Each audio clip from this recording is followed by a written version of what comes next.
Welcome back into the GSMC Sports Podcast as we just wrapped up talking about the Thursday night football game, which was not a good one in terms of an entertainment standpoint. I'm sure Jets fans everywhere love that game in particular, but ultimately very non-competitive. That being said, I think that this upcoming weekend and some of the Sunday games in particular are going to be much more entertaining and have the potential to answer a lot of questions that we've had up to this point in the NFL based off of what has been a very interesting first couple weeks of the 2024 NFL season. So I want to dive into some of these matchups and talk about really what's at stake for a lot of these biggest games. And I want to start in Minnesota, where they will be hosting the Houston Texans during the 1 p.m. slate. And the biggest question here is this Sam Darnold thing. Obviously, we're seeing the resurgence of a number of quarterbacks that were counted out over the past couple weeks. And we're trying to find out how sustainable is all of this. And Sam Darnold, obviously, not alone. Again, multiple quarterbacks that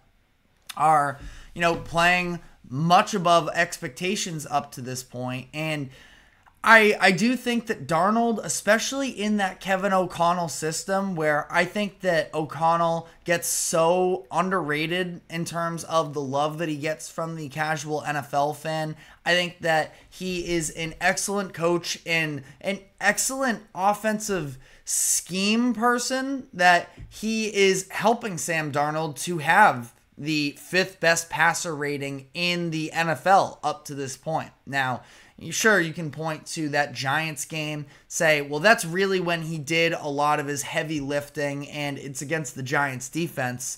Sam Darnold, I think he was good, all things considered, against San Francisco, but we did see a little bit more, at least, of kind of the Darnold that we have known for the longest time in terms of some of the decision-making, the sacks that he took, but he ended up getting the win. And he made the throw, of course, to Justin Jefferson down the field. That was very impressive as well. So how real is this revenge tour for Darnold? He now gets to go up against the Texans, which is a very physical defense. We saw that this past weekend in Chicago. Now, what we also learned from that Sunday night football game between Houston and Chicago was that if DeMeco Ryans doesn't think that you are excellent in terms of facing the pressure, he's going to bring it. It's not necessarily his MO, but if he's not going to trust you to actually burn you downfield, he might bring that pressure a little bit more. Now, the fact that the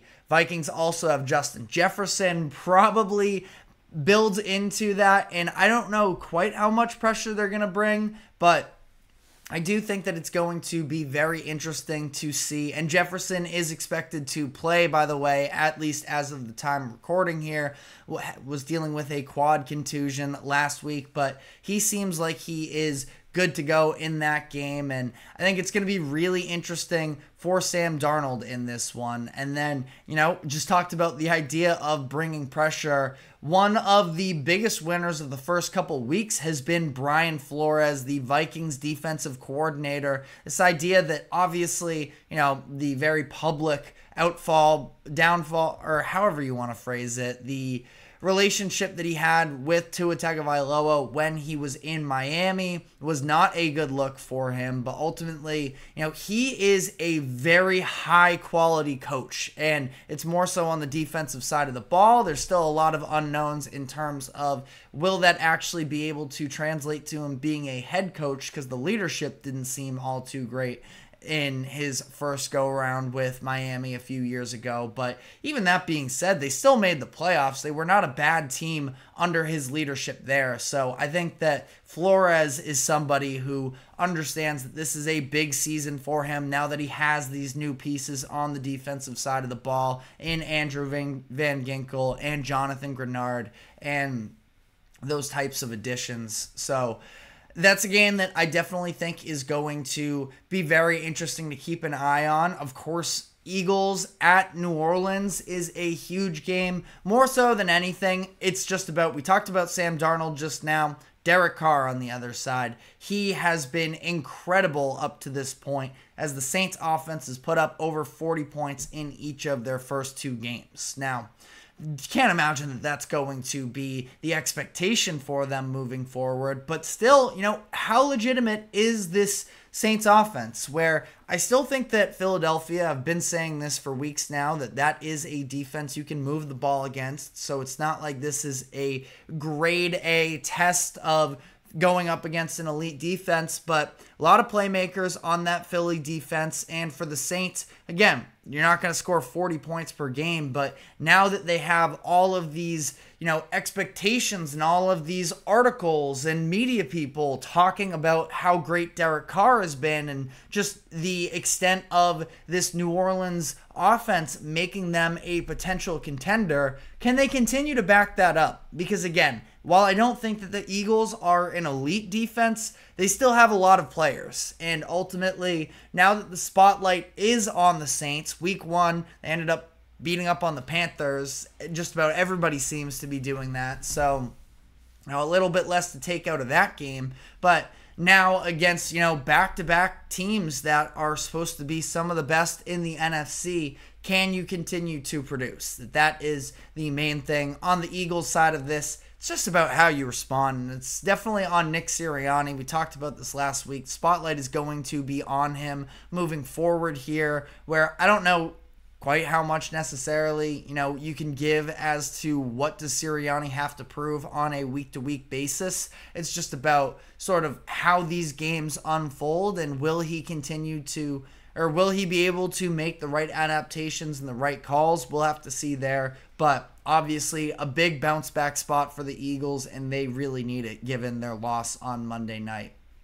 Then, if you look a little bit into the later slate, Baltimore at Dallas, a very interesting game there. 2 teams that suffered disappointing losses for different reasons. Saints are a better team than the Raiders, but the Cowboys getting blown out by the Saints last week was a huge red flag for them, especially considering the fact that, last year they were such a dominant team while playing at home in Jerry World, and then to get rolled up on like that by the Saints, huge red flag there. On the Ravens side, seemed like they had so many chances to close out that game against the Raiders, weren't able to do so.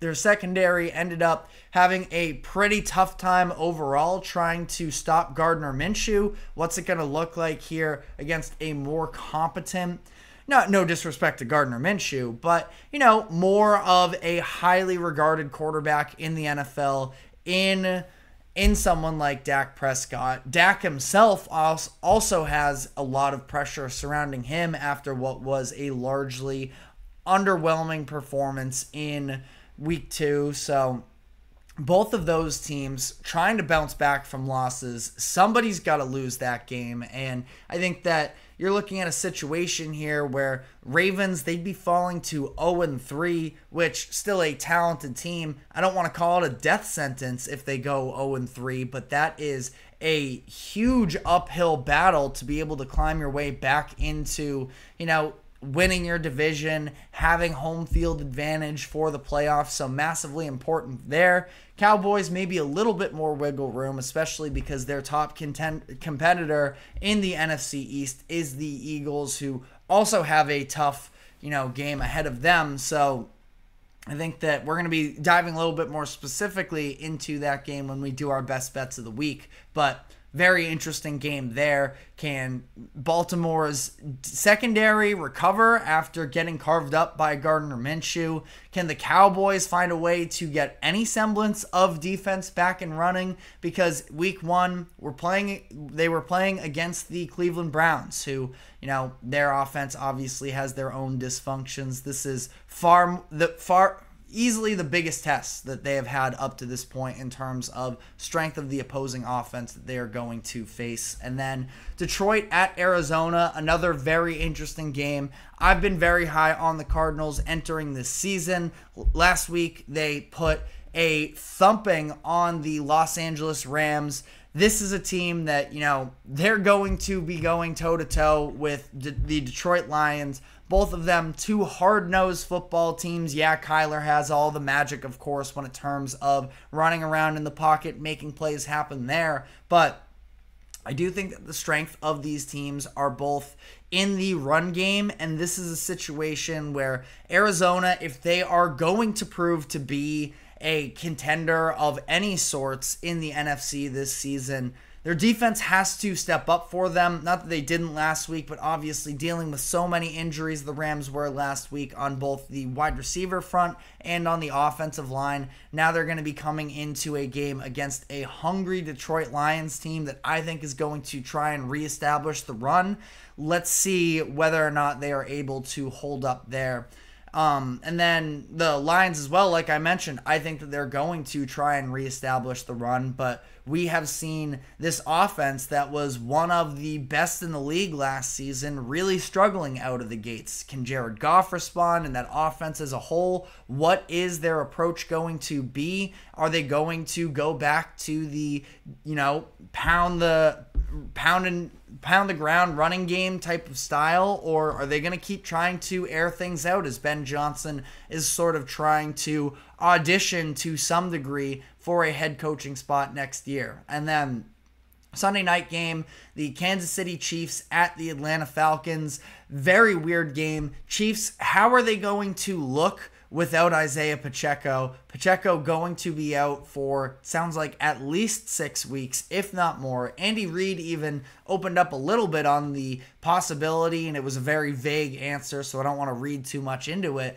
But he talked about the chances that, Pacheco could be out for the entire season. Now, I would be a little bit surprised if that were to happen, but a broken fibula is a huge deal. So how will the Chiefs be able to make up for that ground game? We'll see there. And then for the Falcons, was last week a fluke of the Eagles just sort of throwing up on themselves on that final drive? Or can the Falcons actually be one of these teams that competes week in and week out? We will have to see there, and they will have, a very tough matchup, of course, against the Chiefs, who are going through their own issues, like I just mentioned, with the running game. But that being said, hard to find a power rankings list across the NFL that doesn't have the Chiefs at number 1. But we'll get a little bit more into the Monday night games on Monday during the preview. I do think the Jaguars also have a lot to prove there, and the Bills need to see if they can continue to overcome all of the losses on defense. Terrell Bernard now expected to be out for a while. So,